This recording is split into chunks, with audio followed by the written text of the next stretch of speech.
আমি বলবো আওয়ামী লীগ সরকার, আপনি ক্ষমতার জন্য গোলামি করতে পারেন, কিন্তু বাংলাদেশের জনগণ কোন অবস্থাতেই ভারতের গোলামি করবে না, করতে পারে না ইনশাআল্লাহ।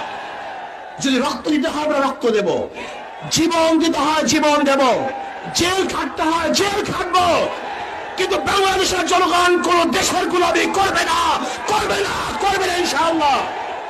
আমরা পাকিস্তান থেকে স্বাধীন হয়েছে, তার আগে ভারত থেকে স্বাধীন হয়েছে। প্রয়োজনে এই স্বাধীনতা রক্ষা করার জন্য আরেকবার ইনশাআল্লাহ আন্দোলন করব, সংগ্রাম করব, এই দালাল সরকার উৎখাত করবই করবে ইনশাআল্লাহ।